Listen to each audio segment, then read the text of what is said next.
I'm Ray. And I'm Veronica.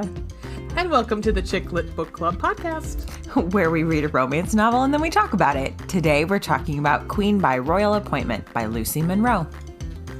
Yay! Yay! Hello, my dear. Hello, dear. How are you? I'm fantastic. How are you? Oh, you know, just living the dream. I'm going to try not to clap tonight. I clapped so much, it sounded like we were taping, Jimmy Kimmel. When? During boyfriend material? Yes. Yes. I'm going to apologize not in advance. I'm going to apologize. No, yeah, I'm just going to apologize. I was annoying myself in my ear holes, so I apologize to our listeners that your earballs were annoyed with my voice because by the by, in case you hadn't realized, I was hammered by the end of it. Eat food before you drink, guys. Eat some food. I loved having Leon. That was so much fun. Oh my gosh, it was super fun. Super fun. And we have some people coming up, so I'm pretty excited about that too. We have some more guests coming. I'm very excited about it. Yes. So it's not, you don't have to just listen to us two bitches. Just kidding. Yeah, we're annoying. Yes, we are. Jeez Louise. At least we know it. It's fine. And I'm completely fine with it. I'm like, whatever. Whatever. It's fine. It is what it is, you guys. We're better friends for it, right? We are. We're better friends for it. And listeners are better listeners for it. See? There you go. Works out. It's just, it's good for everyone. Veronica. Yes, dear. Tell me something good. So, this is going to be out of order, I think, because we have already recorded. You're out of order. So, of course, it's out of order.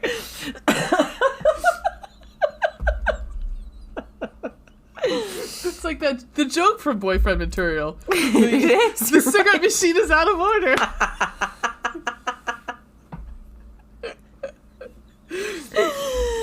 You have to remember it later for that joke. Yes, but it works. But it was the joke. That was it. Okay. Oh, Alex Twaddle.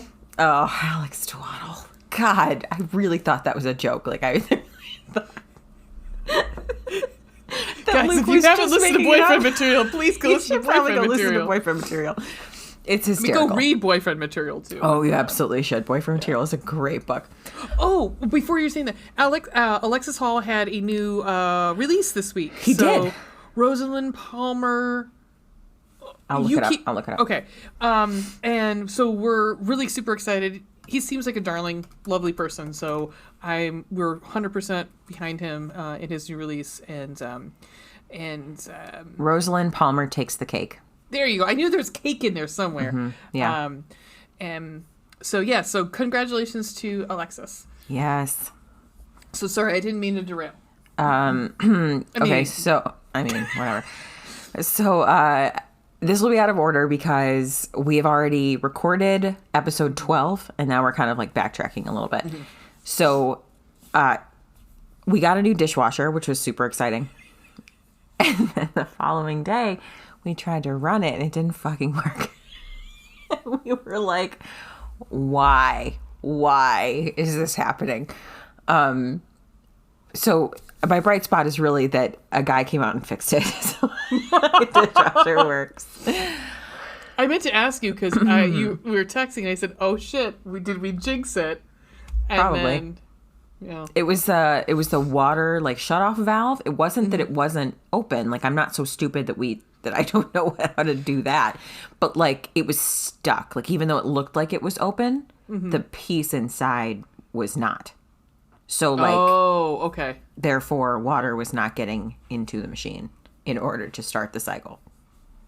I did the same thing with my dryer, but with the gas line, because I didn't know the gas line wasn't turned on. So I spent $95 to have this kid come out and go, the gas line's not turned on. I'm like, how would I know that? I mean, like, how would I know that? Lessons. Life lessons Home from owning. the Chick Lit Book Club podcast. Yeah, right? Lessons when you buy a house and yep. God, houses really need to come with manuals. Yeah. Oh, yes. Yeah. Jesus. Or this should be a college class that you have. Like, yes, as we've discussed, this should be like an entire year of high school should be like your senior year should be like each quarter should be like a different life focus. Like cars. This is what this weird sound in your car means. Right. How to take care of your house or apartment or like whatever you live in. Yeah. How to fucking cook. Like, how to pay your bills. You know, like, hey, these are things you need to fucking do. Here are some actual life skills. Instead of like calculus. Yeah, like, because I'm going to fucking use that. I didn't take some calculus. People probably do, but did like... I take calculus? I don't think I did. I certainly fucking didn't. I was not smart. My husband did, but he does not use it. So, I think he took Calc 3. Sometimes when I need math, I just am like, hey, Calc 3, can you do this math for me? Hey, brain, get over here, math brain. Get over here. Walking calculator, get over here. He can usually do it too. That's the thing. I'm just like, look at him like, God, like, do I need to throw a box of toothpicks on the floor and you count them for just me? Just count them? Can you? Does that work looking too? At them? Can we win all of like the carnival thingies? How many jelly beans are in this? Right. Whatever it is. Just by looking at it. I have a friend who said, which she turned 40. She goes, I wish there was a college class for women when you like. Here's what to expect when you hit this age. Here's what to expect when you hit this age. You're gonna have hair in weird places. You're gonna like everything's gonna fucking hurt and like shit's gonna piss you off. This is how periods go, and like this is what you should expect from menopause, and like yeah, I think that makes sense. Yeah. Hey Ray. Yes. Tell me something good. This was a hard one this week, guys. That's what she said. I got caught up with Mare from Easttown. Nice. Yeah, I mean, being caught up means I watched all 5 episodes in one night and stood and sat there was like, what? And I couldn't. In those who are listening who are watching Mare of Easttown, which if you haven't, totally fucking watch it. It's so good. Kate Winslet is amazing, but she usually is because she's a fucking Obvi. Yeah. But I got to episode 5. So those of you who have been watching it know what the fuck I'm talking about. I got to episode 5 and Zabel. That's all I'm going to say. And I'm losing my mind in my house by myself in like 1 o'clock in the morning screaming. And so that's not really a bright spot. That's like, Ray, you need to get your fucking shit together and go to bed. I understand. So, yeah, I mean, the one great thing that happened. So I have this necklace that I got. I bought it. I had been looking at it for a long time, and it's a glass ceiling necklace I got from Uncommon Goods. It's a piece of glass that has been artistically broken to make look like a glass ceiling. It's a little circle, and I got it. Bought it the day of the inauguration because I was like. Obviously very emotional, being a lady. And I cried. Many times. Yeah, I cried more than one time. Yeah, and FYI, if you don't know Uncommon Goods, I totally recommend. It's all first part, like it's not warehouse pieces, things like that, are made by artisans and craftsmen. A lot of times in New York City. But you get to know the actual person who's making your products. Nice. I like that. Yeah, you've mentioned them to me before. Yeah, I usually try to get a majority of my Christmas presents from there. And it broke. So I was really disappointed. When I emailed, I chatted with them, and they're like, yeah, we'll totally send one out. But it took forever. But it finally came last week, so I'm very excited. I try not to take it off as much as pretty much any time now because I'm like so afraid. But did the chain break or did the glass break? The glass broke. Oh my literally gosh. broke. The glass literally broke. Your glass ceiling literally shattered. I shattered it. It came out of the little the metal ring. That's it. Okay. So and it was no getting it back in there. Yeah. It's nice that they sent you another one. It was. They just wanted the old one back, and I had to take pictures of it, and it was fine. But yeah. So that was my bright spot. I got it, and I was happy. Yeah, it was pretty quiet. We've also. It's not been a real long time since we recorded either. Yeah, it's only been a week. Yeah. So we. Not that much has happened. I mean, there's things that have happened, but we just but keeping those to ourselves. Yep. Yeah. I'm pregnant. Kidding. I am not. As I'm drinking wine. Mm-hmm. Listen to it. Both of us. Cheers, boo. Sean. Well, my lady. Uh-huh. Would you like to talk about this book? Yeah, I do. Okay. My face. I know. I never know what it's doing, but I did just see it in the Zoom window right there. I do want to talk about this book. Do you want to take a little break? We'll come on back. Let's take a little siesta. We'll be back in 2 and 2. Taking a nap, you guys. And we're back. Hey. Girl. All right. So let's get into this book. Yeah, let's do it. So this is, we got an ARC copy, which I realize is redundant. It's advanced reader copy. ARC, whatever. Of Queen by Royal Appointment by Lucy Monroe. And it is a Harlequin, which was really exciting because I still have not, I've only read a couple Harlequin, I think. Yeah. So I'm still newer, and I have enjoyed what I've read thus far. So, and I bought you sent me a coupon code the other a couple weeks ago or whatever. So it was I forget what the deal was. It was buy two get two or 20. It was something. Yeah, something. Yeah. Yeah. So it was buy one get one half off or something. Buy whatever it was. Yeah. So I got 4 of them or whatever. Mm-hmm. So they're all loaded on my little special e-reader or whatever. So I'm excited about that.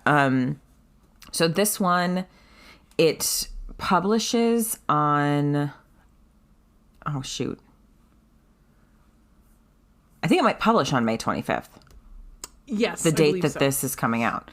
Yes. I think it might have a couple different publication dates based on whether it's Harlequin or other, but I'm pretty sure it comes out May 25th, which is the date that this is coming out. And again, here's the synopsis, and we'll expound upon it a little bit, but here's how it goes. They say that duty and desire don't mix, and they're about to collide spectacularly in this royal romance from USA Today bestselling author Lucy Monroe. 50 dates to decide if she will wear his crown. As a naive teenager, Lady Natalia signed a contract promising her to a prince. Now, to release them both, she causes a scandal by going on 50 dates for a magazine. It works, until her betrothed brother, widowed King Nikolai, insists she honor the marriage agreement with him. Her first duty, finishing those dates with Nikolai. Their whirlwind courtship might be thrilling, but no matter how irresistible Nikolai is, Natalia can't forget that she was never his first choice of queen. His wounded heart will always be off limits. It's funny because I didn't read the summary. Oh, you didn't? No, so I kind of liked it that I didn't because it was I knew I started and at some point it was oh well, Nikolai is obviously going to be I'm going to take over the agreement, but I hadn't read it, so I didn't realize that. So that's kind of a nice fun surprise. I had read it ruined it for everybody who's listening. I had read it a long time ago. Mm-hmm. So I didn't really remember that much about the synopsis, by the time I started reading the book. So it was sort of discovering it all new for me as well. Well, and I want to clear something up, too. She does not go on all 50. And that's not, it's just a summary says that she goes on, but she does not. She only goes on 10. Yeah, and then, because they figure it out. And they're you have 35 dates with me. Right. Mm-hmm. And he's well, some will have to happen after we get married. Oh. Nikolai. So, Nikolai. I'm going to just put it out there right now. So, when I was in college, the vodka of choice, the bottom shelf that we would get because you're in college, it was Natty Ice and Nikolai vodka. I don't think I've ever seen Nikolai vodka. Oh, we would joke about my friend Nick. We're gonna pick up my friend Nick this weekend, and we would quote unquote train. meaning that we were drinking a handle of vodka, a handle of Nick. God, I would die. That's what you train. Oh my God. I would have. How are you in front of me via a computer screen right now? I don't remember a lot of things. Okay, yeah. That would make sense after a handle of Nikolai. Yeah. The school I went to provided us a bus that would take us downtown so that no one drove drunk. So that should tell you. I mean, awesome, but at the same time, you are fostering these. Yeah, you're really enabling that. Yeah. Anywho, it's like parents who have parties where their kids can drink. Yeah. Which cool parents. I can't say that I would do that. You can't say that you would? No, I don't think that's a good idea. I feel like that's extraordinarily irresponsible. No, because even if you say you can only drink here, there's going to be that kid who leaves, and then what happens? You have now served under it. We're getting a little off topic, but like what? Like why? Yeah. Yeah. So a little bit about what happens when she goes. So I kind of want to talk a little bit about the contract. Yeah. And what she's actually supposed to like. So she's in a contract with Nikolai's brother, Constantine. Yeah. Constantine. I'm going to say Constantine because I love John Constantine. I'm a nerd. And also Keanu Reeves played him in a movie. Come on. I also, it was when I was in grad school, and I specifically dated somebody because I thought he looked like Keanu Reeves in Constantine. Did not. After the haze of alcohol wavered off, it was like, wow, he does not. We have all been there. We've all been there. We've all thought that somebody looked like Keanu Reeves in Constantine. And we or find out. Any actor. Yep. But so she is kind of brought up before this tribunal because of this, I'm assuming something like Cosmo or something, or Elle, or not Elle, what's the big fashion one? Not Vogue? Vogue, but then there's the other one that's all just... Marie Claire? All the fashion... Well, it's probably Vogue. Probably something along the lines of Vogue or Cosmopolitan or something. And because she had gone on these dates, and Constantine wanted her to be celibate and pretty much like not date anybody. So, and she's made a mockery. That's what he says, like a mockery, and brought scandal because she's gone on these dates. And mind you, right, go for it. Mind you, Constantine has not done. He has not remained celibate. No, he's been sticking it in whatever hoves into his field of vision. He has had mistresses. Yes, plural. Yes, plural. So. Double standard. You can't assume that the lady is going to do that if you're not going to do that. Right. And she brings that up, too. Yeah. She's like, does anybody else see that this is a fucking double standard, guys? Right. Like this is an archaic enough thing that we're doing here. Yeah. Why do you also need to add this layer to it? That I have to be like this virginal, pure bride, but he gets to screw anything he wants. Right. Because she signed it when she was 18. So she signed it... She signed it because it was supposed to be a promise. Her and her mother were being exiled from the country because her father was having an affair. Right. Count something or other. Yeah, whatever. That fucker. So, she and her mother are being exiled to Seattle is where they end up. This takes place in, a Russian country. Yeah, I mean, the beginning of it, there's a lot of different words and a lot of different, get used to Russian names really quick. Yeah, fake countries, fake seas, fake oceans. Yes. And I was like, okay. You will get used to it. Like that first chapter, I was like, this is a lot of things that are not in a language I speak. Lucy, you're super smart. And yes. Holy shit. I was like, am I going to be smart enough to read this book? There's a second. FYI, a lot of words I had to look up. I was like... I did. I had to Google the words, man. I was like, I've never even heard this word. I'm literally a copywriter.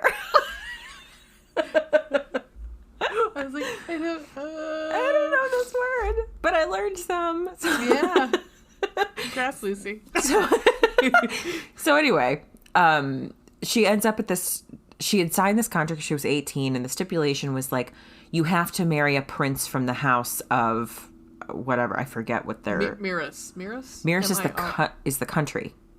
Oh, shit. That's right. They had different houses. Yeah. I don't know. They were big Russian words, guys. It's true.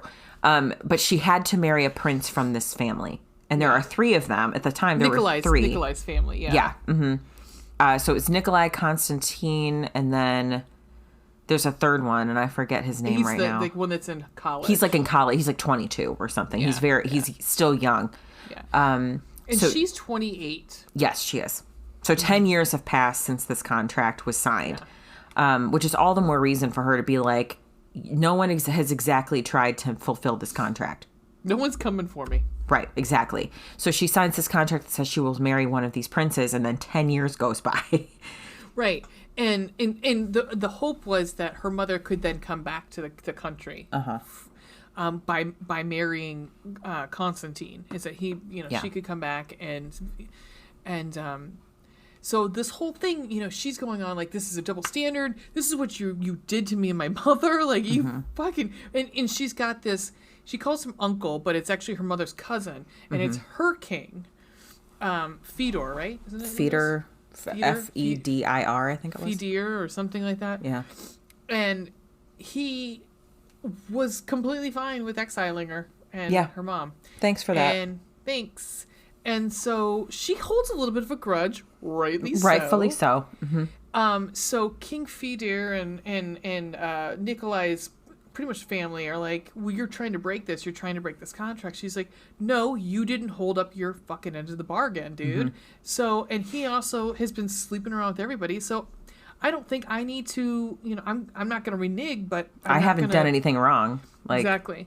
And at one point, Nikolai stands up for her and is like, yeah, we're not, I don't like the, well, he doesn't say it there. She finds out afterwards that he didn't like the way that everyone was treating her. Like, so the big climax of that first chapter is he's like, you're going to marry me. Right. Pretty much. Like, I'm taking over the contract. Yeah. And lots of things happen when you find out later that had been going on behind the scenes. Yeah. But, and Constantine is not happy about it because he's irritated. He's irritated.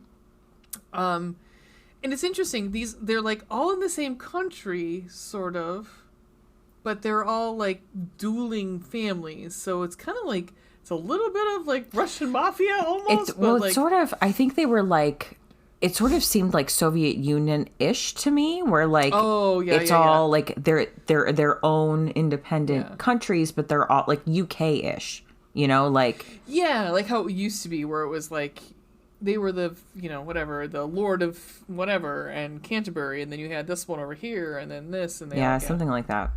Because we're talking about made up. It's a made up. Yeah, I mean these are But so pretty much from that point on is the courting of Nikolai and Natalia. Mm-hmm.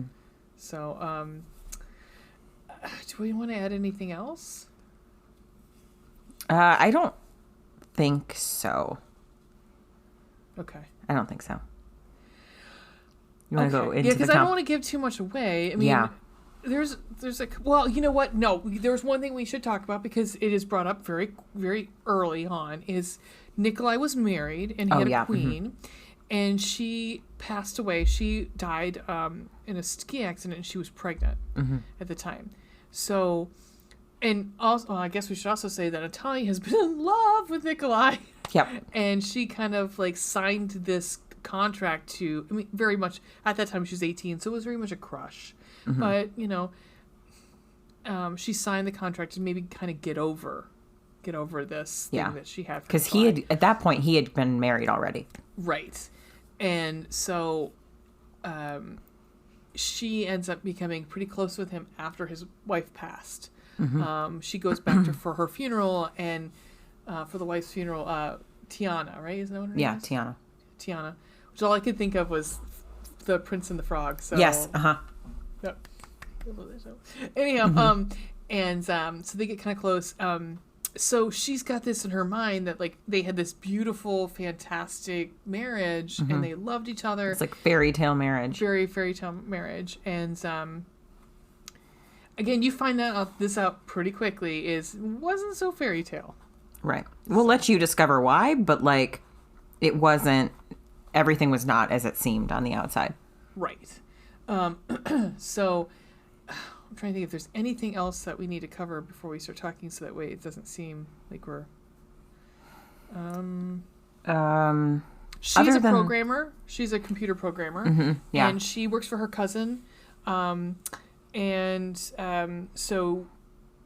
that's one of her big things is that when she does get married, as she still like to be a programmer and be princess. So, that's the other thing is that. She's lady right now, but if she marries Nikolai, she'll be princess, and then at some point, he's the one who deigns whether or not she becomes a queen. Yeah, and he seems pretty dead set at the beginning that he will never have another queen. Yeah. Right. All right, so this is how we work this program here, is we do a compliment sandwich, where we do the pro is the top and bottom one, and then in the middle might be something we didn't care for. It's the meat, it's the salami, the bacon, the tofu, whatever you'd like inside your sandwich. So usually we'll start with a pro. Would you like to start with a pro, Madame? Sure. Okay, so my top bun is a very specific thing that Natalia does. Now, Natalia, because she is extremely loyal and honorable, which is a discussion that she and Nikolai have, like, often, very often. She knows she signed this. Yes, she knows she signed this contract. She is going on these dates in order to piss Constantine off.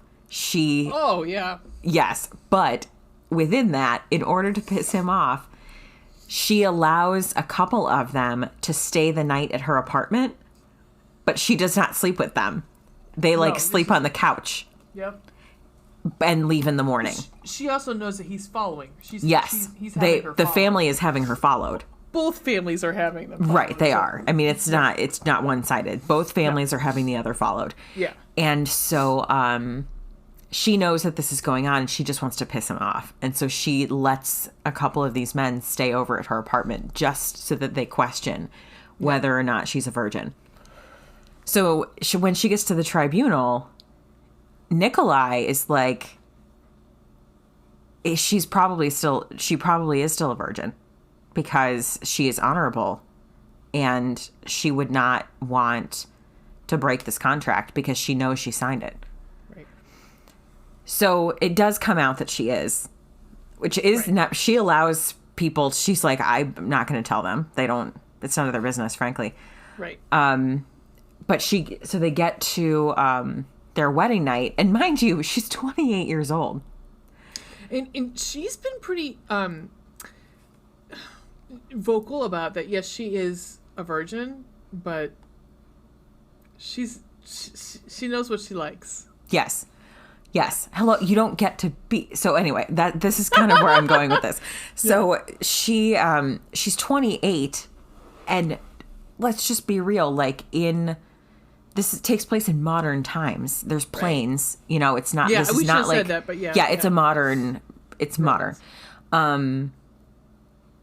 This is not a historical romance where like women are taught that everything is shameful and you should never touch those parts of your body and like, or anything like that. I mean, I guess to some extent we are sort of implicitly taught that. Yeah. But like, she's done her own exploration, guys. She's 28 years old. Okay. Like women now do not get to be 28 years old without figuring some things out. Okay. Figuring some things out. Wow. Took it there. I said figuring. I swear to God I did. Maybe I didn't. No, you did. Okay. I went there. That was good. That was really good. Thanks every so often, man. Mm-hmm. So anyway, they finally get to their wedding night. He's determined to not like completely quote, ruin her, you know, like. Well, and he also says he doesn't want any child that comes out of this marriage to be a bastard. That's what he says. To be conceived out of wedlock, as he said. Right. Well, and he's a king, so like, I get, you know, I mean, that's a little more, it's more scandalous if like she's already pregnant and they're walking down the aisle, right? Right. So they get to the wedding night and he's like bound and determined. Like they're already worked up and he's like, I need to go take a minute to calm down because I have to be. Because they've already dry humped at this point. Yes, they have. I think there's undeniable chemistry between the two of them. Like they've literally both came in their pants. Yes, like both. It's like being teenagers again. You know, like they're both really wound up, and also the drive from the wedding to like where they're spending their honeymoon. There's lots of like teasing via the phone because he's like, I literally cannot be in the same car as you because I am not going to. We're not going to make it. We will not make it to the place where we're staying, but also I don't want your first time to be in the back of a goddamn limousine. Like, you deserve better than that. Right. You know, so they're both super wound up by the time they get there. And he's like, I need to go like take a minute to myself to calm down because I need to be gentle with you. And right now I cannot be gentle with you. And she is like, why? Like, that's why do why do you feel like that? Smack me around. Yeah. For the record, she does not say smack me around. No, she doesn't. I'm just a gross pig. It's fine. You're not a gross pig. So she says, I don't want gentle, she informed him. He spun to face her. You think that, but stop right there, she interrupted. Be very careful before you try to claim you know more about what I want and need than I do. I'm a 28-year-old woman. I am a virgin by choice, not because the men in my life knew what was best for me and protected poor little old me. And being a virgin did not mean she was ignorant about sex or her own body's needs. And he says, you will be a passionate advocate for the rights of women in Miras. Oh, I know. And she says, right now, I'm not thinking about anyone but us. She steps out of her shoes. Either you respect me enough to let me make my own choices, or you don't. She waited, wondering if she could have misjudged this man and his intentions so badly. Air filled her lungs in a breath of relief as his hand dropped from the doorknob. It is a matter of physical necessity, not believing I know your body better than you do. It so was, but she could forgive him because he wasn't in possession of all of the facts. I have toys, she told him baldly. What? He stumbled back like her words profoundly shocked him. I am a 28-year-old woman.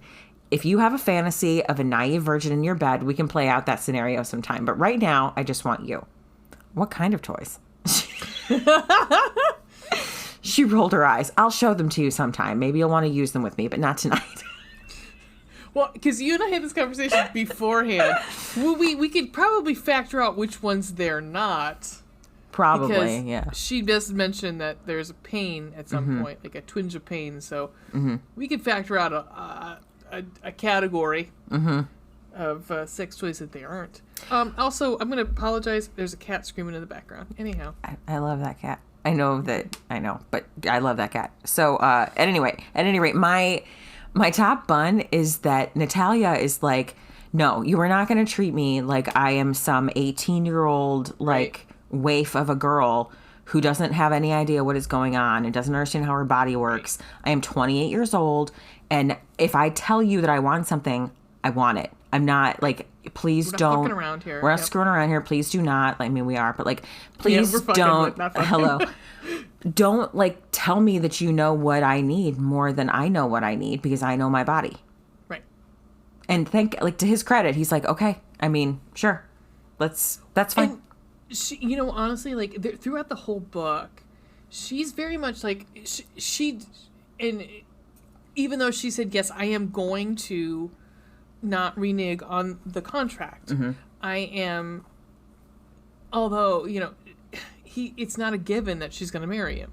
Right. She keeps saying, like, you keep saying that we're going to get married. But I haven't said yes. Exactly.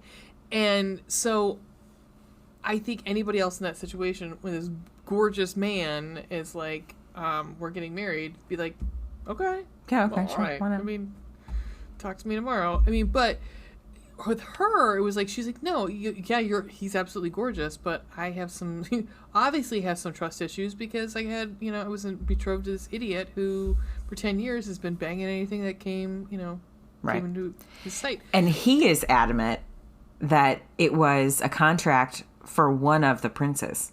And at the time, he was a prince. Right. Right. He's like, Constantine's name was never on the contract. Right. And obviously the youngest brother was too young. Right. Right.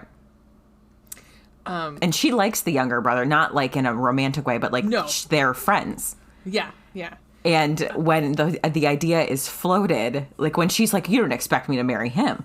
He's a child. He's a child. And even he is like, what? Like, I don't, like, even he is like, I don't want that. Right. Yeah. I think I think it does. I think it kind of blends right into my pro. Yes. Which is Nikolai. Yes. I love him. I mean, it's funny because, Lucy, I love how you wrote this because there's certain times where you wrote something that was like, the way he said it pissed me off.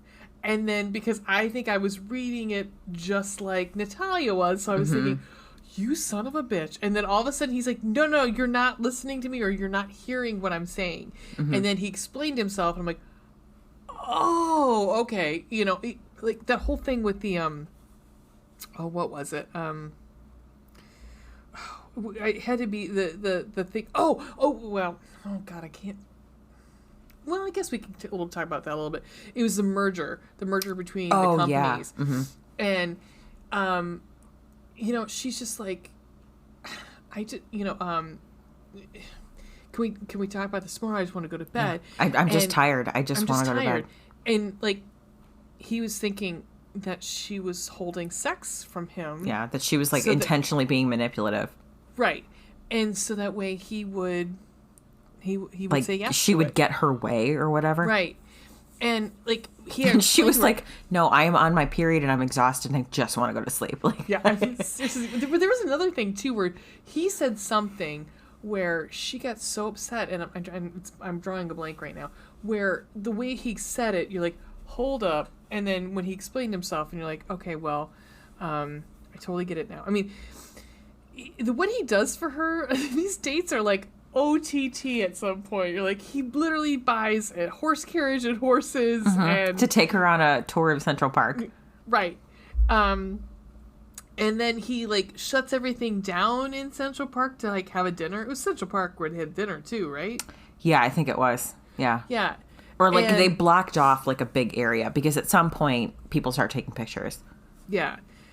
Yeah. Yes, exactly. And then the thing that got me in my little heart, your cockles were warmed. My cockles were warmed.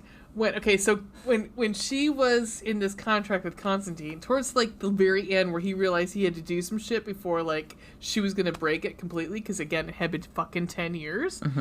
He started sending her gifts and they were all like impersonal gifts. They were like whatever. And Constantine, so what she was doing, that fucker.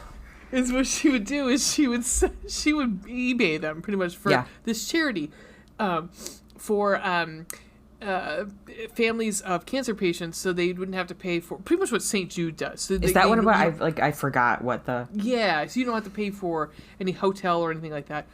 I think it might have been medical expenses too. I'm not sure. Anyhow, it was a nice charity either way. Something that means a lot to her and her mother, like something that's close to their heart. She was right. She and was Queen basically Orza. Her mother's name. No, Fedor's a wife. Oh, I don't know. I don't remember. It starts with an O. Yeah. Again with the Russian names, and I was like, Veronica. I remember these. But so she's essentially just auctioning them off and then donating the money. Yeah. To this charity. Yeah. And of course, it pisses him off. It's pride because he's like, so when she's, being courted, I mean, and it is courting. It's not just like these impersonal bullshit that like Constantine was doing. Like Nikolai's coming to America to fucking court her. what he'll do is like he'll send a gift, and then he'll send a second gift that she can auction off. Yes. The first one is this like high tech computer, and all I could think of was that one computer that you ended up buying that one point. That was like $8,000 for Apple. Work.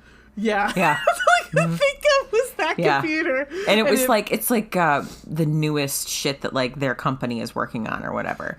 Yeah, I mean, so I love when books and TV shows do this too. They're like, a programmer is suddenly a hacker. I'm a hacker. I'm like, no, you're a computer programmer. It's fine. But she goes to like a hackathon though, and she does like hack. They don't exist. Like no one calls themselves a hacker. Like I don't know. I mean, no. I mean, there was a movie called Hackers. Is there? Yeah, but no one's calling themselves a hacker. I don't know. I mean, that's fine. I mean, no self-respecting hacker. I was going to say that. Hacker? But we all got the idea of what she did. I mean... Yeah. So he sends her, like, a top-of-the-line computer and then sends, like, another more market-friendly one without, like, proprietary stuff so that she can sell it to... And he specifically puts a note on it and it's like, for your charity. Which, in all the gifts that she keeps getting, because the other thing was, like, Constantine would send her gifts, and they were, like, typed out and so impersonal. And this, like, it would just be whatever the florist or whoever decided, or his personal assistant. These ones are handwritten notes from Nikolai. Mm-hmm. At this point, too, that they are texting back and forth, and, like... The first gift was an orchid. That's right. Oh my God, that's right. The orchid from his own, like from his mother's orchid. Yes, orchid.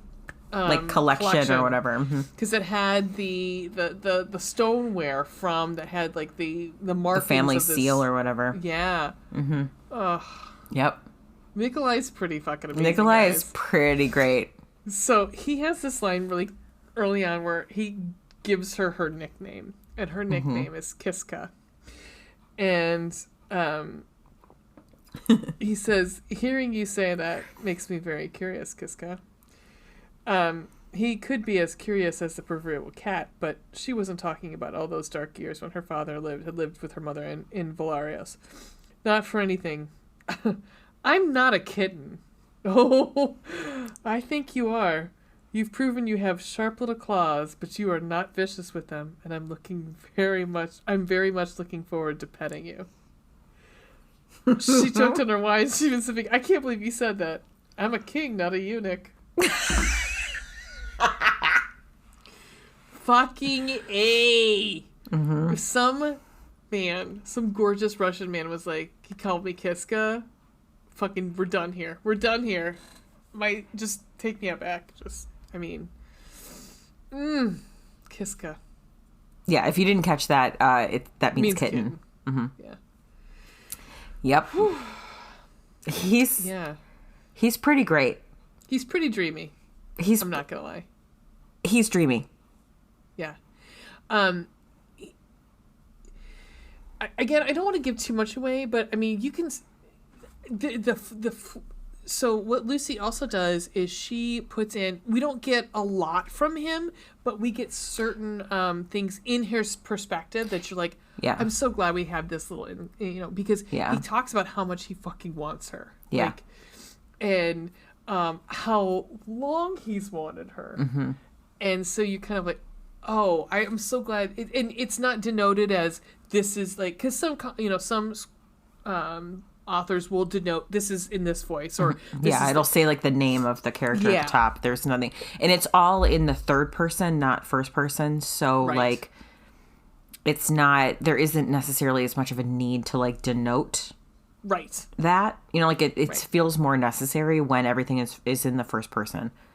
But it's Nikolai. She sprinkles it in where it's needed, and I agree, and it makes it's perfect. Like I think it adds to it when you first, like, it starts off from Natalia's perspective, and then when it switches to Nikolai for the first time, I was grateful for it. It made me like, it made me see how he is feeling about this, because she perceives him as being like unreadable and kind of detached. Right. And so she's not really sure, even like through their first conversation after like the tribunal, as she calls it, she's like, I don't really know how to like interpret him, and I don't understand why he's doing this. Yeah, it's very much still like you're like you said, unclear. You're unclear where he's coming from. It's literally every point you need him to come in, or you need to get his.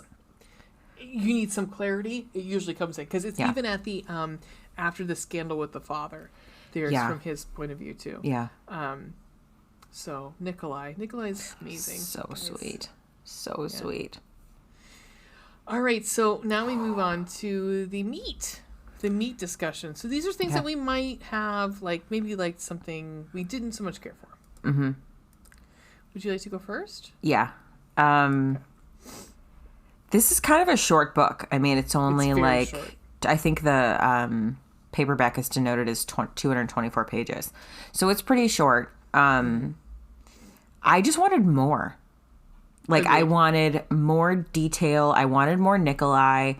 I wanted more of the scandal with the dad.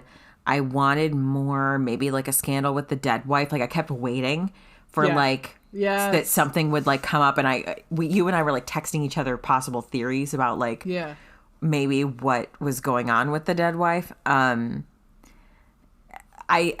really enjoyed the book. I mean, you and I both described it as like a beach read. You know, like it's like such a. I mean, I could see myself sitting down and just chilling out and reading this in an afternoon. And it's like a great vacation kind of like feel good kind of romance that you can easily get through because it moves easily and quickly. Yes. But I just wanted more. I wanted more Nikolai. I wanted maybe a little more drama, but like, I mean, in a way that's not necessarily a con, because it speaks to the fact that I was enjoying the book. Right, like, I just wanted more of it. That's all. It's like a movie where you don't want it to end. You're like, I don't want to leave this world. I was surprised when it ended. I was like, oh, damn it. Like, that's it. Even the epilogue. I wanted more of the epilogue. I wanted more after, everything happens. I wanted more. Mm-hmm. Yeah. Yeah.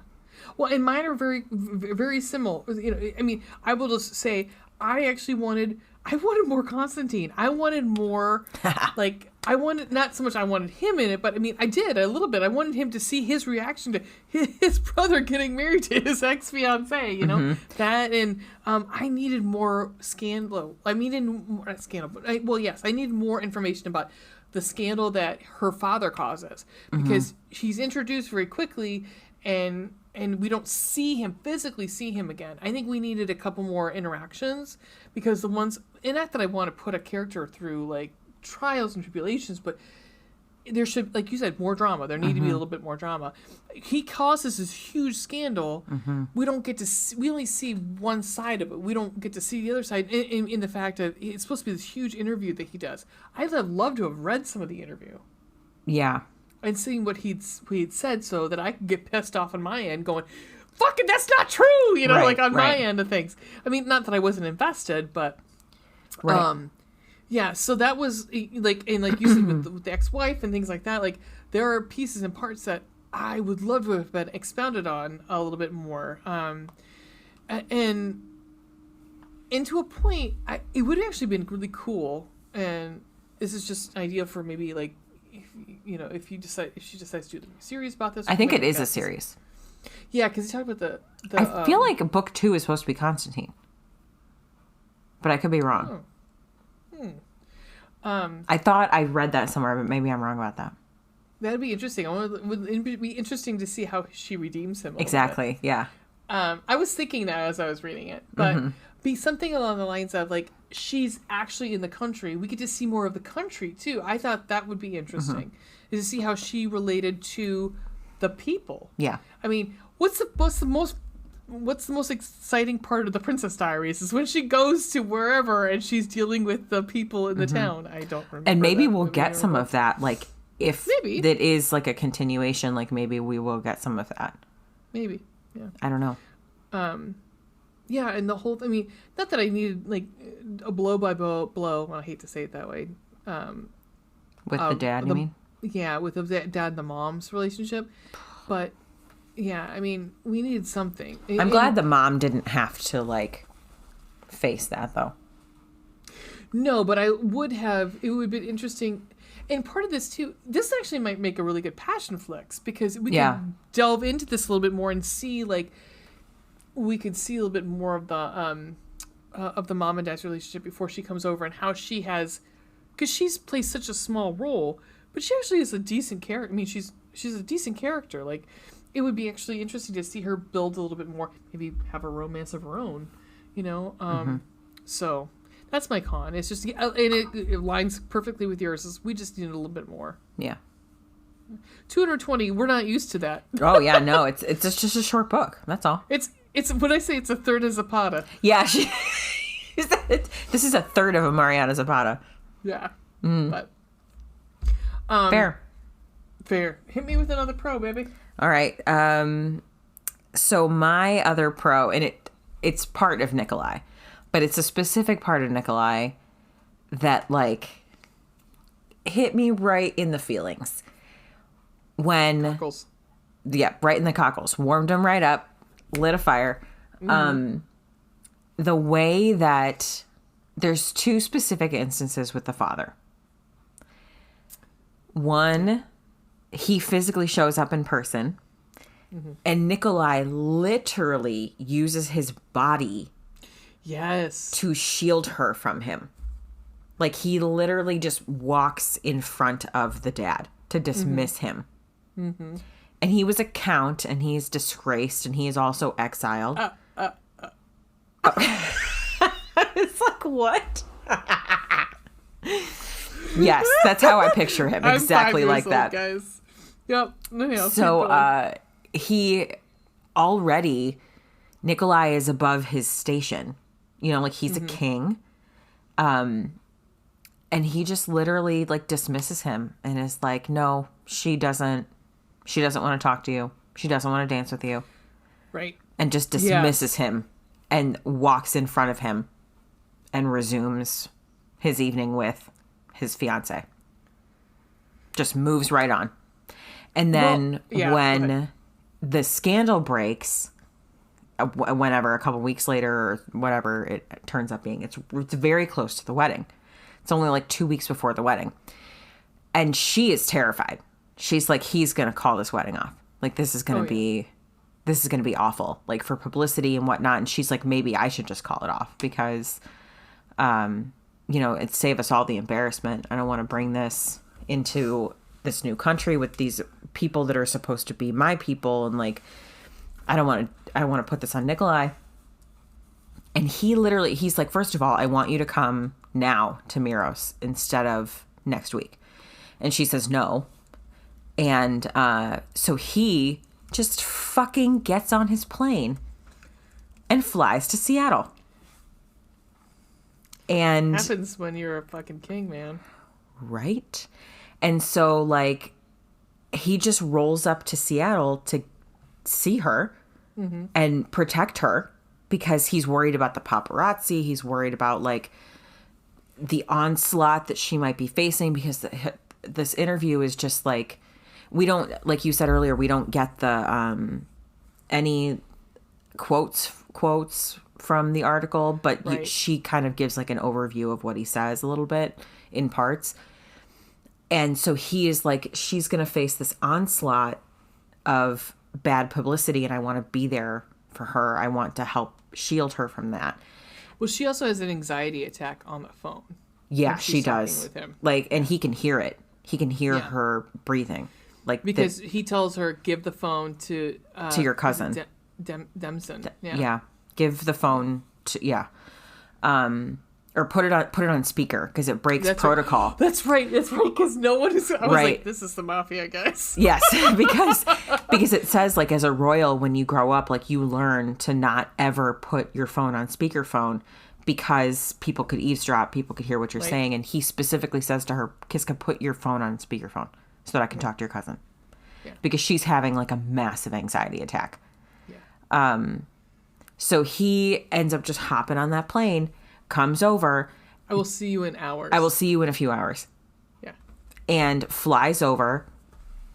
He's like, don't let her leave the building until I get there. Yeah. He organizes like a press conference and just handles all the shit. Yep. And then flies her back home. And he's like, you're done here. Yep, you're done here. You don't need done. this shit anymore. Let's go. Come home with me. I'll go home with you, Nikolai. Obviously. Hello. Avi. Yeah. But like, the way that he knows enough. She's already said, I'm never talking about my childhood with you. Like, that's not. And he said, at one point, he said, I will never talk. He starts it. He says, I don't want to talk about my first marriage. Yeah. And then she says, I don't want to talk about my parents' marriage. Yeah. And he ends up being very open, mm-hmm. which is very interesting because she's not as open, but that's fine. Yeah. That's fine. And that might come in future books. Who knows? But she doesn't. Well, actually, her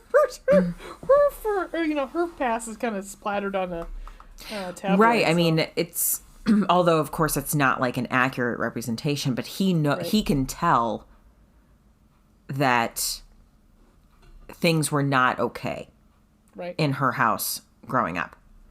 And I think she does eventually say, like, it might have been around this time, like when the story broke. I think she says something at some point, like, I don't like talking about it. I don't like going back into that portion of my life where, or maybe it's just part of the monologue, but I forget. She kind of goes into like, I don't want to talk about like how he would get super drunk and get abusive, you know?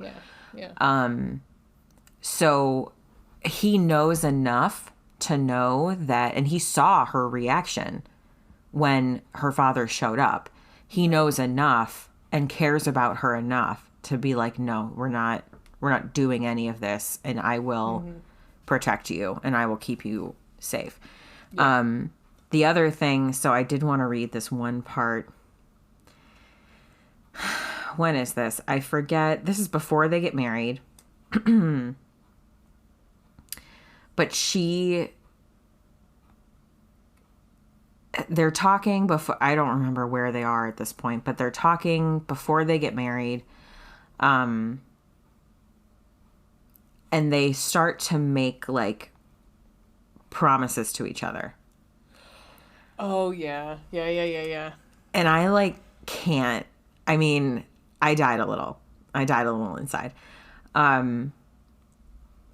She says, I need a promise from you before we marry. Yes. Nikolai shifted Natalia so she was sitting sideways on his lap. I think this was like after one of their dry humping episodes. But still so close to him, their body heat mingled. I need your word that you will be faithful. Natalia loved... That was right after the dry humping. Uh-huh. Yeah. Natalia loved both her mother and her aunt Oksana. But Oksana, she had... there we go. Oksana. Bayul. Uh-huh. Exactly. I always thought about it too. But she had no desire to live their lives. Haven't I already given it? His patrician brow drew together. I asked you to marry me, and a promise of fidelity will be included in our marriage vows. Oh. I know. Yes, but I need you to promise me personally, to say the words and mean them. You know I keep my promises. There was no little satisfaction in tone at that truth. I do. And you want this one, Nikolai confirmed. Among others. Very well, he said, without asking what the other promises were. I promise to never have sex with another woman while I am married to you. And she responds, I promise to never have sex with another man. Natalia offered, feeling something profound and right settle inside her. His gray gaze flared with emotion, and she knew she had done the right thing. P.S. This is like the third book in a row we've read with heroes with gray eyes. I know! Do you realize that? I know! Jeez Louise. Okay, I know. Okay. At some point, I'm going to put a stat up of what exactly... It's such a low percentage. That and purple eyes. Come on, guys. It's like, I mean, I was running out of... people... Well, it sounds like people think it's blue/silver. Mm-hmm. They're thinking very light blue which is also very rare too. But anyhow, sorry, I mean. But you're also looking at someone with very light blue eyes, in my eyeballs right now. Okay, so anyway,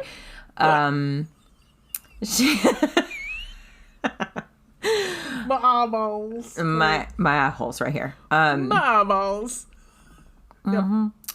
Swallowing, Natalia forced herself to continue. I need you to promise me that you would never physically hurt me nor the children we will have together. She waited for Nikolai to get angry, but he didn't. He simply nodded. I promise to always use my strength to protect you and our children. I promise to never strike you. I promise you will always be safe with me. He was so serious, and she could hear the sincerity lacing his deep, masculine voice. I promise you will always be safe with me, too. A person didn't have to be stronger or bigger to hurt someone else, only willing to do harm, and she wasn't. I know. That was like... I think I read that part many times, over and over again. Like, it was just... Because I actually have to say, like, it hit me. It hit me. It was like, this is such a profound thing in this book. It was like, yeah, like, as many books as we read, that hit me real hard. And I was like, wow. That to me felt more like marriage vows. Yes. Than most marriage vows you'd hear at a wedding. Yep. Because that to me is like, I mean, in theory, if you're writing your own vows or whatever, or you wrote your own promises to each other, then that could vary. But like, that was just a very raw, real moment with the two of them that she was like, these are things I need from you. And I will happily, willingly, without question, give them back to you. Yep. But I need these promises from you. From like just you as a person, not King Nikolai. Yeah. Yeah. Oh, I know. Oh God, what's your bottom bun? I want to see all the tertiary characters. They're so. I mean, there are some of them like her mom, Jenna. I freaking love Jenna. Jenna is so awesome.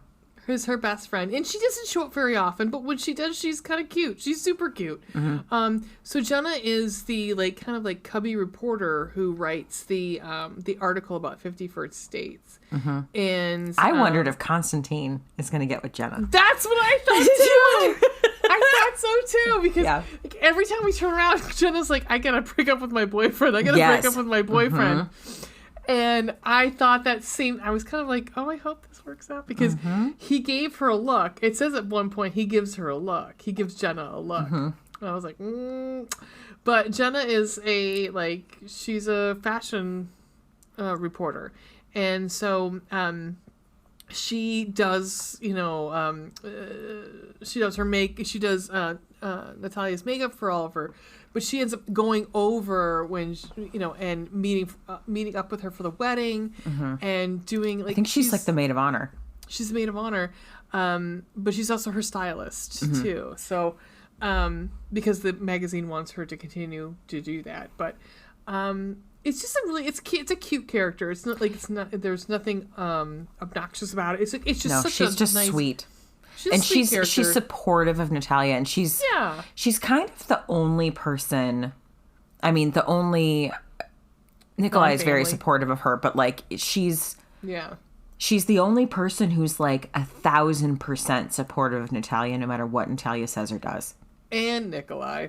Well, yeah, other than Nikolai. Yeah. No. She's very supportive of Nikolai. Yeah. Yes. She's kind of like when Natalia's on the fence of what she's going to do. She's like, girl, what is the matter with you? This is not a question. Brainer. Yeah. You got a gorgeous man who wants to give you everything and be loyal and, come on. That's one of the times that she says, I really need to break up with my boyfriend because I have never felt exactly the way about him, the way your face looks right now. Right, because she comes on the plane and she's just glowing, she's in a daze because she just kissed her and she's just she what? Trips a little bit and she's like, yeah, I can't.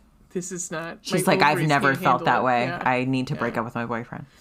But her mom is also well written. You don't get a lot from her mom, but her mom, you feel okay. So her mom has come here with her to the United States and built a life, and it's you know what? Fuck you guys. You didn't let me come home, so maybe I don't want to come home.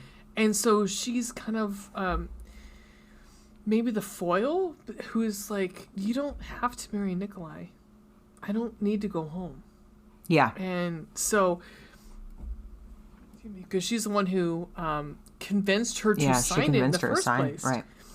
Even though she's like, you're 18 and you're giving up your life. But I might want to go home at some point. And now she's like, I was wrong. Yeah, she's like, I should never have pressured you into doing that.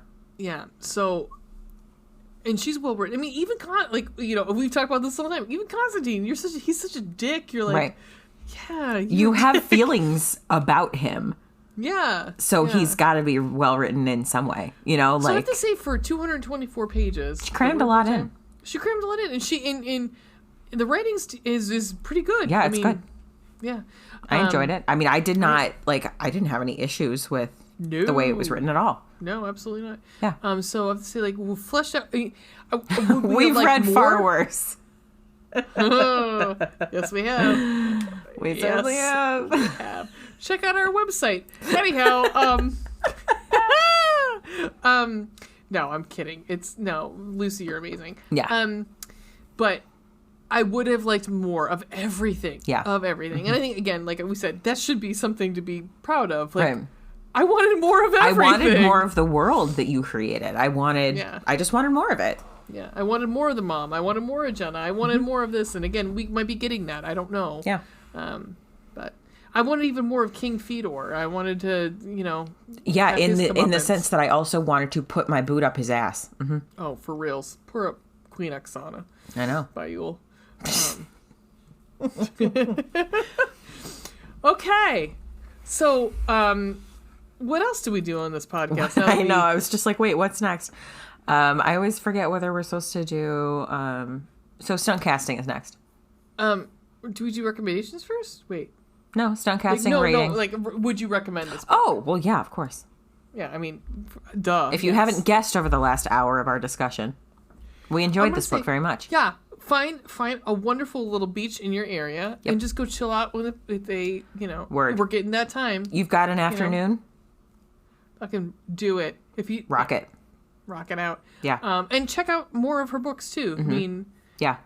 This one specifically was through Harlequin, but I didn't look to see if it's going to be on Amazon. But our link in our description goes to Harlequin's website. Yeah. So, 100%. Yep. Totally. So. Do we want? We'll just go into stunt casting while we're here, and then we'll come back for the book recommendations later. Yeah. Go first. So you do it. Oh shit! Oh shit! Okay. Shit! So I only did two. Same. I did Nikolai and Natalia. So I'll go Nikolai first. How about that? Okay. So I put in Russian actors and came up with. Oh, God, why is it in Russian? What the fuck? Oh, Maxim Mativ. M-I-X-I-M. I believe that's how it is, because it's now in Russian. I'm trying to guess what his name is. M-A-T-V-E-E-V. Is it already on your Pinterest board? It's in my Pinterest board. Okay, I'm going to go look. I'm going to make sure that is his name. Oh, he's attractive. Yeah. Hello. Well, I guess it's spelled different ways. This way it's spelled M-A-X-S-I-M M-A-T-V-E-Y-E-V. He is handsome. And he's been in a lot of stuff. He is handsome. Mostly, obviously Russian stuff. He's shocking. The Russian... what the hell is it? Richard Madden. He looks a little bit like Richard Madden. Oh, a little bit. Okay. Yeah, I can see that. Yeah. So that's my... That is my Nikolai. I like it. Mm-hmm.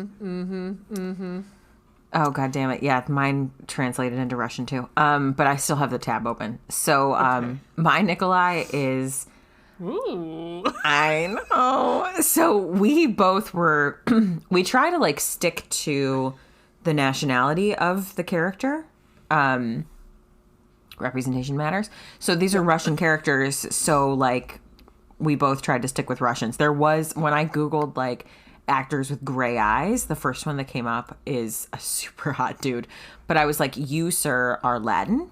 And so I just don't, and you're only 5'8", so I just don't feel like Nikolai is described as being like 6'4". Like he's very tall, and built. Oh my god, this guy is hot. I know. Okay, so his name is, I'm gonna butcher this. I don't think we have any listeners from Russia, so hopefully, at least not literally in Russia now. Maybe you are Russian and now are living elsewhere. So I am so sorry.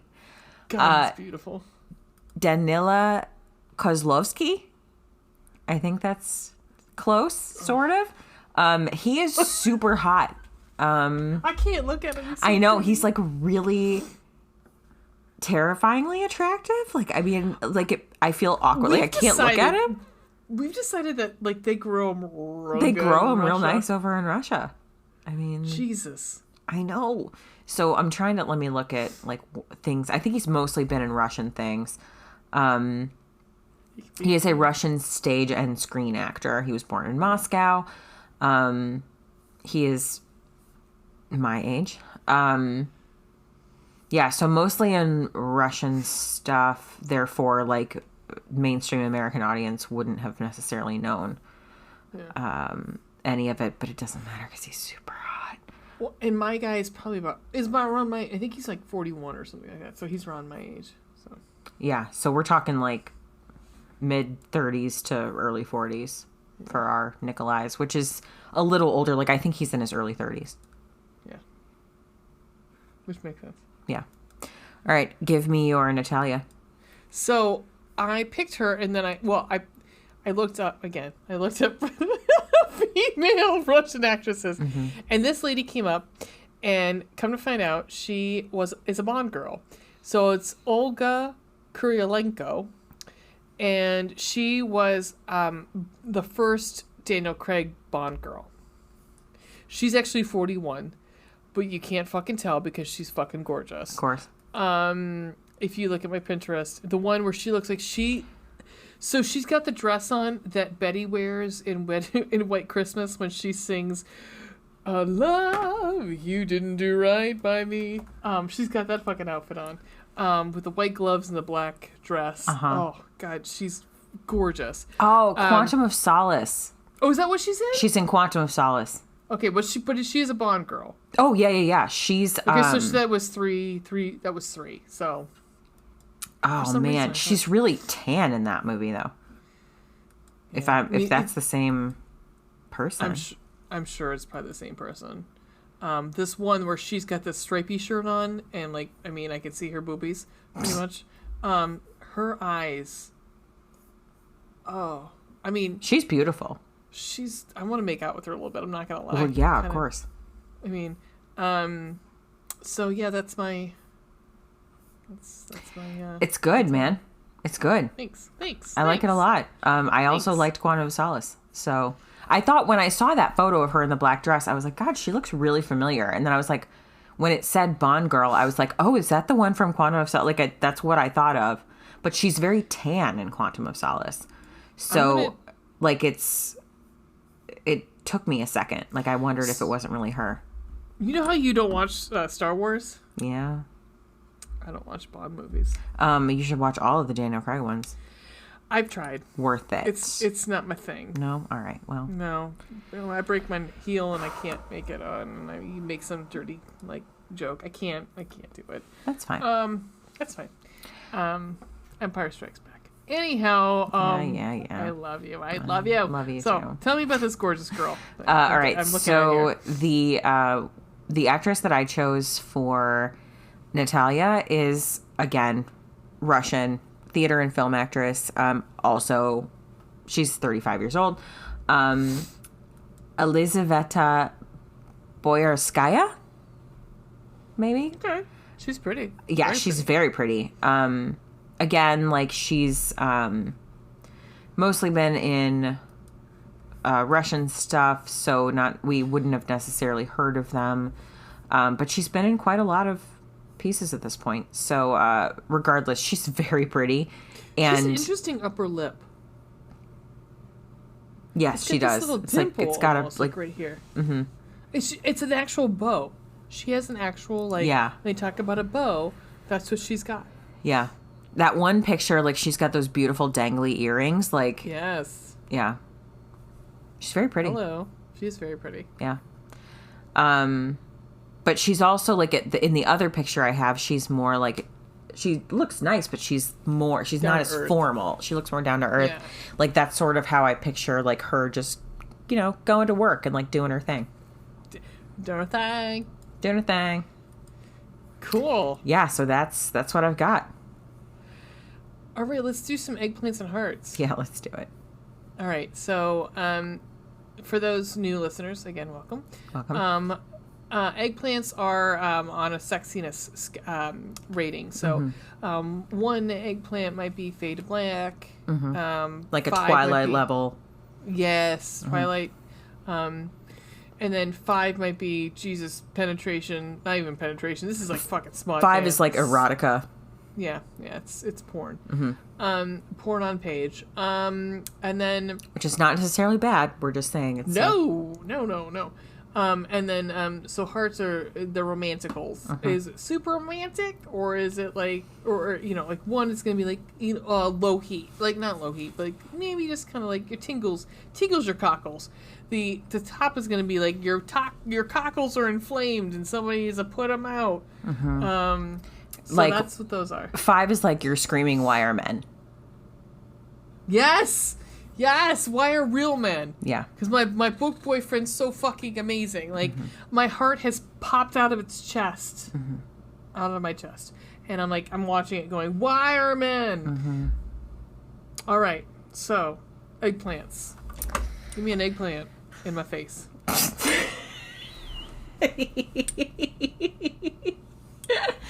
So, the thing is, this book is like, there's really only one descriptive, like, actual sex scene. However, there's 2, like, leading up to it that are really hot. Yeah, dry humping. Yeah. Yes. Which I was like, I was surprised at how hot that was. Yeah. But it was. I gotta stick with, like, 3 to 3.5. Like, no, that's what I was going to go for. I mean, it was hot, but there's just not, like, we were saying, more. We've Give also me more. read, well, exactly, and we've read, like, the gamut of both sides. Yes, we have. So yeah. If you listen to last week's episode, on boyfriend material. We're talking about 2. I think we said 2 we said, 1. like, I think 1 we to might 2. 1 to 2. So, it's, you still get penetration, but you're not getting, I mean, there is a line here that is, I will have to say, fucking hot. But you're still getting, like, you're not getting exactly all that you'd like. I'm looking really quickly for that one we talked about before we started. Give me 2 seconds. I'm looking for it. Okay. Here it is. Okay. So. Oh shit, that's not it. Damn it. Okay. Because we were joking about like because we both use Kindles, and I use a Kindle Reader, Cloud Reader too. And what you try to find if you haven't highlighted and what you use, the verbiage you use to try to search for things. Yeah. Oh, come on. Oh, here it is. Okay, now I finally found it. Okay. Oh, I just found it. Okay. Okay. Okay. So, their bodies grew slick with sweat, their breaths mingling in panted pleasure, and the ecstasy built again. Come for me, he demanded as he pistoned into her body with unfettered passion. You come for me, she gasped back. Everything inside of her contracted in a rictus of pleasure so strong she could not even scream. His body went rigid, and Nikolai tossed his head back, a primal shout coming from deep in his chest. Yeah. But at the same time, I wanted to see more Nikolai penis. So well, obviously. that's just how it is. So 3. Yeah. Fair. Hearts. So I said 3.5 because the fucking wooing of Nikolai. Yeah, I'm gonna say the same thing. I'm gonna agree. And there's a few times where he's like, I'm not a romantic person. And she's like, What? Yeah, you are. I don't know what you're... Yes, you are. And part of that's, I think, is the Russian culture. Is maybe, yeah. Kind of cold. They feel as though they need to be cold. And kind of he's detached. not. He's not. He's hot. He's hot and Super slippery. hot.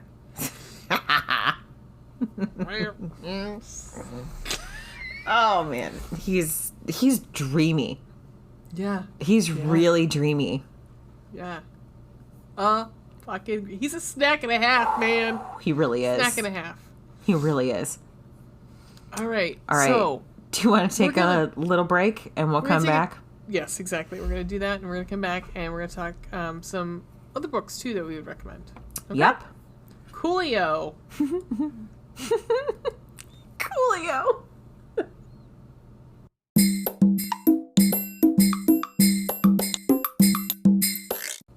And we're back. We're back. Hello. Did you enjoy your break? I did enjoy my break. Thank you very much. So, this is the part of the podcast. We do all kinds of recommendations. So, my dear, do you have a book recommendation? Yes. Yeah, I do. So, after I finished Queen by Royal Appointment, because I finished it sooner than I thought I would, I had gotten recently, like, just some free downloads and stuff, like Kindle books that were either just offered for free or they were, like, for a limited time offered for free. So I downloaded a couple. So I actually have a few that I have not read yet because I have a problem. But what I did was I've not read at the beginning of this week. I had not read Kennedy Fox yet. So I just had not ventured down. Kennedy they Fox have a ton of books out. Yes. So Kennedy Fox is two writers on a writing team. Yeah, like Max Monroe. So I just hadn't gone down that rabbit hole yet. Well, I started this week, and I have to say, I was surprised at the level of filth. And I don't mean that in a bad way. It's never in a bad way here. Never in a bad way.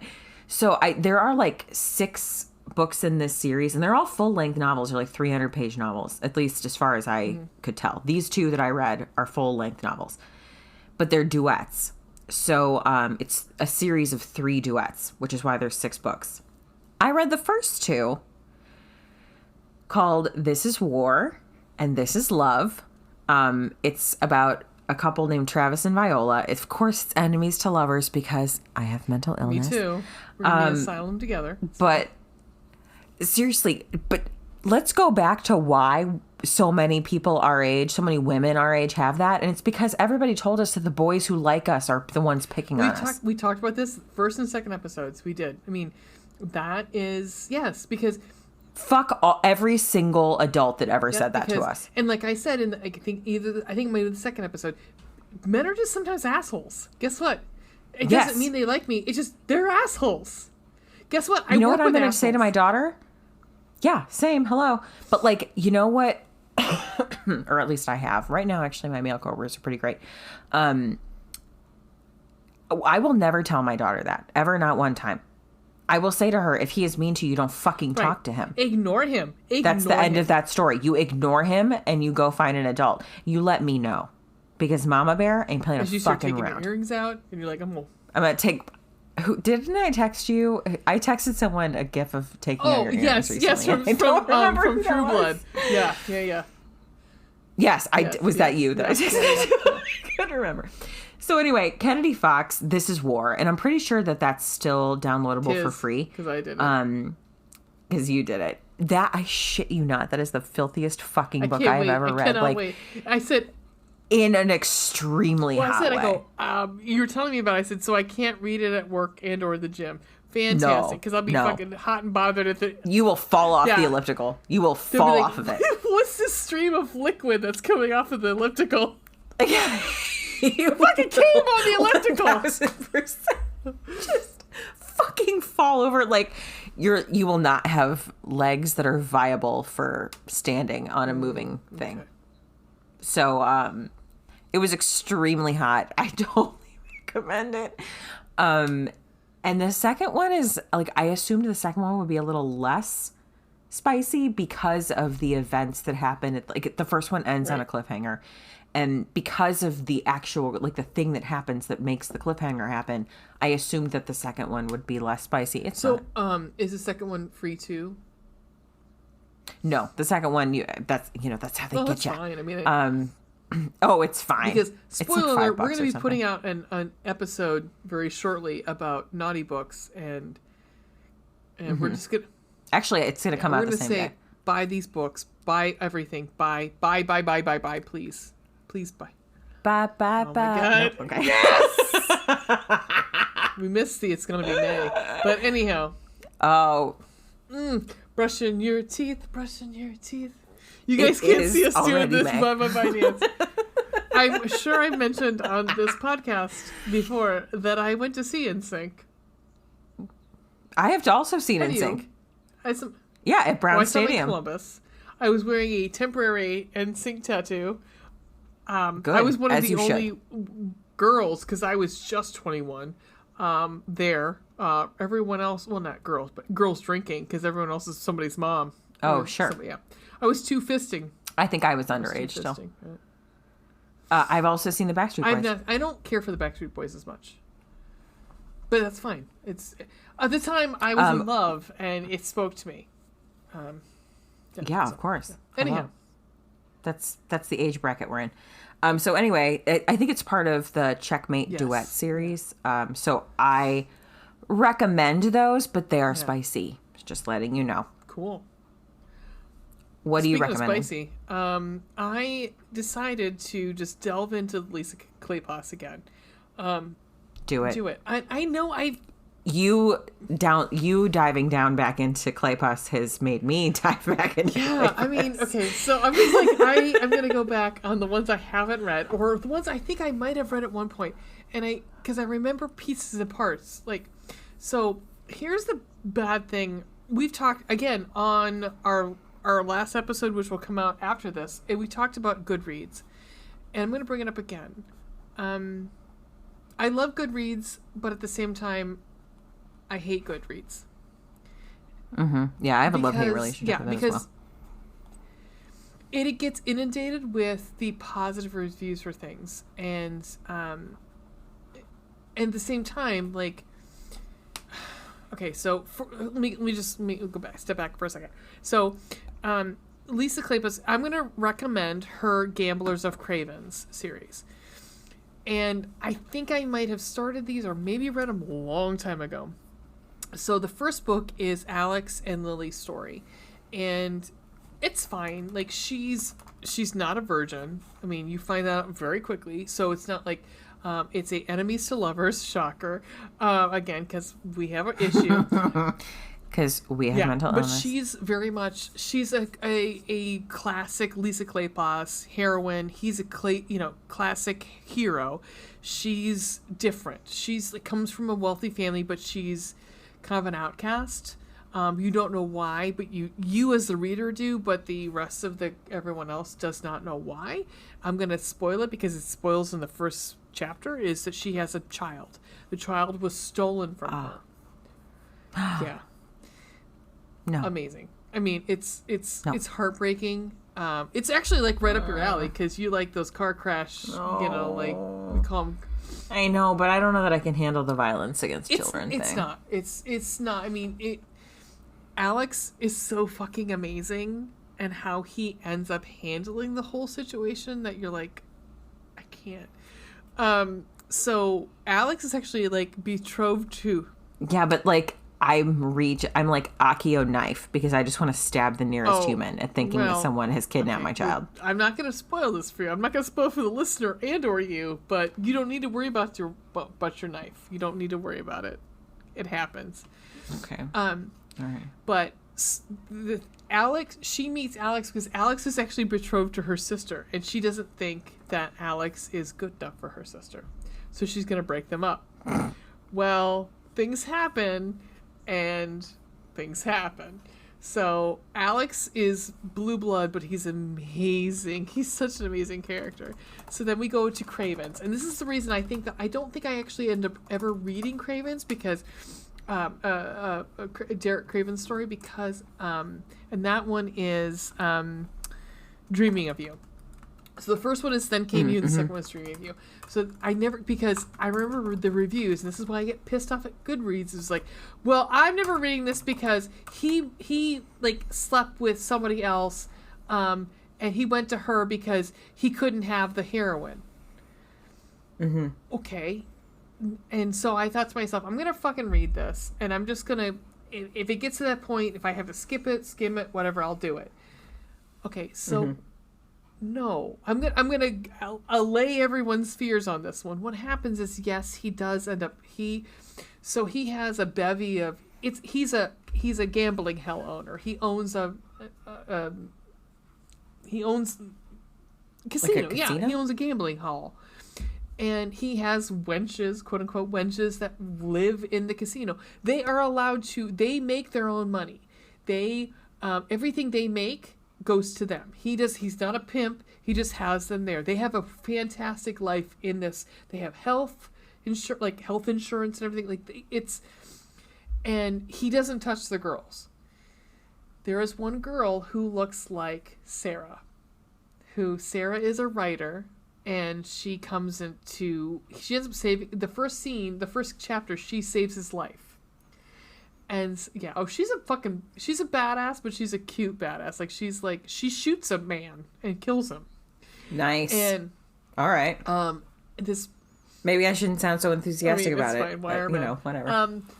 But the prostitute that he ends up, because he sends her away. He's like, go back to your fiance and make him marry you. So it's not like she's still in London and he can go fuck her. It's like he has sent her away to go get married. So he goes to a prostitute who looks exactly like, who works for him, who looks exactly like her. And what I'm going to spoil it just because I want you to read it because it's so good, is the prostitute that he goes to, the wench, goes to visit her parents and stops at her mom. It stops and sees Sarah on the way there and says, you need to see him. He's losing his mind. He's so in love with you. He actually came to me and said, for this night, you are Sarah. And yeah, he was a fucking mess. So it's one of those, no, he wasn't just cheating on her. It was so, please don't read the good reviews where it says he, cheated on her with this whore because, well, and I hate to use the word whore, but I mean, whatever, wench or whatever, because she couldn't have her. That's not what happens. Derek Craven is fucking amazing, and please read it. It's so good. Lisa Kleypas. So there you go. All right. I'm sorry, all right. I just talked a lot there. No, I was resigning myself to the fact that I have more fucking books to add to my TBR. Thanks a lot, Ray. I know, I've already added your recommendations onto mine, so... I know. God damn it. I mean, eventually I'm going to make it through all the Lisa Kleypas. We said, she and I are reading, Veronica and I are reading one. I finished it tonight. It's not my favorite. It's still good. I mean, it's still fine. I mean, it's Lisa Kleypas, so it's fine. I mean, we've already had sexy times. I'm in chapter 3. Oh, I know. So. I mean, I told her, I said, this is what sold her. I said, I'm 60 pages in. The sex scene starts at 30. Yep. and he's describing, because she's a virgin, he's describing what's going to happen each step of the way. And I'm like, this is amazing. This is what we wanted in The Duke and I, for fuck's sake. Yes. Yes. Yeah. Do you have a podcast recommendation today? I don't. I'm woefully underprepared. That's fine. I mean, because I listen to so many of them, I have plenty to go around to everybody. Please enlighten us. I'm going to recommend, I'm going to go into a different, like, genre. Of movie watching. So those who know me know I like horror movies. So I'm going to recommend I don't have my Bloody Good Horror t-shirt on, but I have many Bloody Good Horror shirts. This is a podcast. It started as two brothers in 2007 that they started a website and slowly built into a podcast where the cool thing about these guys is they watch new movies. So they usually go out to the movies they go out to the theaters to see the movies and they review them. And they'll sometimes it kind of like blurs the lines of actually what, because I know they've reviewed The Dark Knight just because it was a summertime and they couldn't find something to review. But I completely recommend them. There's right now the core group is about 4 guys. And they're one of the only ones too that I know that have been doing Zoom podcasts since 2008 or 9, because they're all over the country. And there is this like group of us who are weirdos. We call them Halloween people who like horror movies, that go to conventions and stuff. I have friends I can hook you up with who also love horror movies. We're all we find our Halloween friends. It's fine. But it's called Bloody Good Horror, and they get a lot of British traction because everyone thinks they're British. They're not. Because bloody, yeah. So one's in Chicago, one's in Boston, and one's in New York, and one's in Indianapolis. So, but I would totally recommend. They're funny, very smart. All of them are super intelligent, and they have really good insight into their background. What are you laughing at? I'm looking at their website, episode 614, Godzilla vs. Kong. The description is punching, lots of it. Yes, and. One of the Eric, who pretty much started it, has a number of Emmys for his work in local news. So yeah, he's nice. Video engineer. So. Oh Lord. So yes, I would totally recommend Bloody Good Horror. All right, I like it. I mean, I probably won't because I'm not a horror film fan. I think you could listen to it, enjoy, even if, because Joe, who's the guy from Chicago, he has a beer of the week, and he's kind of like, I think... I'll bet my husband would love it. Here's the saying that they have on there. It's like, he used to joke about, like, because usually in the horror movies, it's always the girl who gets, like, maimed or whatever. He's like, yeah, that's fine, but you know what? Get a daughter. And you'll see how it feels then. And so the joke is... It changes everything. Get a daughter. Yeah. Yeah. That makes sense. All right. Well, wonderful. My beautiful friend. My beautiful friend. My beautiful... We do some fake Russian accents for the rest of this. My beautiful friend. My Russian accent is... Lawrence Welk. Heavily influenced by the fact that we used to have a cat that we said was an old Hungarian woman. Which is funny because we actually worked with full out Russians. With legitimately, yes, we did. At the time, like, we knew a lot of Russian people at that time. One who told somebody, well, can't you just fire Ray and give me more money? Cool. Thanks. You're great. Cool. Perfect. We should probably tell people where to find us. Let's do that. You can find us at our website, www.chicletbookclubpodcast.com. We hang out on Twitter. Ray is better at that than I am at this juncture, at Chicklet Podcast. We're on the TikTok at Chicklet Book Club. You can see me in all of my blue-haired glory. We're on Pinterest, where you can see our Spank Naughty lists and our stunt casting at Chicklet Book Club Podcast. And please email us and let us know your feedback, what you're liking, what you wish we would just stop fucking doing, at chickletbookclubpodcast@gmail.com. Keep talking. We have to do something, but keep talking. We do. I know. We haven't done it yet. And then we also have a YouTube channel that you guys are smart. Like, I'm not going to read this entire URL to you, and we have not come up with a custom one yet. So regardless, we're also on YouTube. All of our episodes end up on YouTube. The thing we have yet to do, and I was trying to find a way to like just surreptitiously slip this in here, but I haven't. I did send you a TikTok today that was what would you like to sit on for the rest of your life and never get tired of, or something like that. And it was just multiple videos of Chris Evans. Yep. Oh, America's Ass. We could talk about. So, we are trying to put together some merch. So, one of them is the obligatory America's Ass segment. Would you guys be interested in having a button of that or a sticker? If you would, please. Perhaps a bookmark. Whatever. Please let us know. I mean, that would be awesome. We are looking to, do some, outreach to get our name out there. But, so let us know. Please let us know what kind of merch you would be interested in purchasing, I suppose. I want to, like, cover my car in magnets at this juncture. Get some of those, too. I don't do the bumper stickers, but I would like a magnet. Well, see, you sent me a TikTok of... Sorry.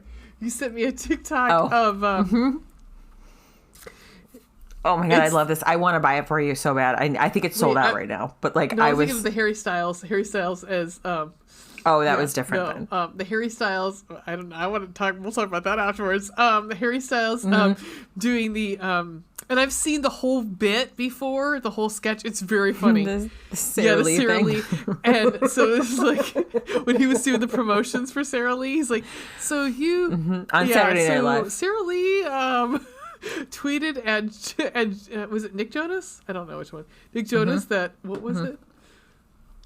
I have to find it. But it was like pretty much like suffocate me or something like that, or like... But it's if you can get it, fine. It's hysterical. And needless to say, we've talked about sticking our ass in the air and being suffocated and suffocating ourselves by ass from. He says, "Wreck me, daddy." There you go, "Wreck me, daddy." And I said, so I shouldn't get my personal and Chicklit Book Club podcast Twitter mixed up and send to Harry Styles. Put an emoji peach and say, "Wreck me, daddy." No, maybe. Wreck me, daddy. Suffocate me. Suffocate me, daddy. Suffocate me, daddy. Like I would also say to Chris Evans, "Suffocate me with America's Ass." Okay. Yeah, it's. My mom fine. might listen to this. She doesn't. That's fine. Oh, I know Veronica's mom listens. I'm so sorry. She does. She's behind, and I'm like partially like, oh, thank God. I'm sure she's heard My mom is... Suffocate Me. I'm sure she's heard that one. From me? No, it's different from you. It's always from me. Okay. It's always from me. Again, it's a good thing that my mother does not listen. She's starting to read the books, guys. I gave her... My mom did read adulting. She loved it. You said she took out boyfriend material, right? Yeah, she immediately, I told her that the boyfriend material episode was posted, and I told her, like, I'm sure you've never read MM Romance, Mom, but like there's not a lot of explicit stuff happening in there. But I think you would really enjoy the book. Oh. And so she was like, "Can I get any of these at the library?" I know. God, I love her so much. And I was like, I don't know. So I looked it up for her, and I forget which one I was specifically looking up for her, but they only had it in like an audiobook format. So I looked up boyfriend material, and they did have it. So she was like, "Thank you, I just reserved it." So I think we should hook up like my friend who's in down south with your mom, because they both love the library still. Like I do too. I mean, I love the library still too. And he still uses CPL every so often for audiobooks, and that's awesome. Oh my God. All right, guys. All right. We did it. Thank you very much to Lucy Monroe for allowing us the pleasure of reviewing your book ahead of time, because we really enjoyed it. You were absolutely lovely. She is so sweet, you guys. She's just like the nicest person. I mean, you write so smart. Like, I feel so dumb. You do. Oh my God. Because even reading back, like, I was like, we both have advanced graduate degrees. Like, wow, you were smart. Yeah. I was like, what did I learn during those years when I was earning a master's degree? Writing about leadership and ladies. Together, not like I was just writing about ladies. I mean, now I would be. Anyhow, my dear, what do we say on this podcast? Yes. Right? Other than what's wrong with us? Is this toxic? That's the one thing. Is this toxic? Bye!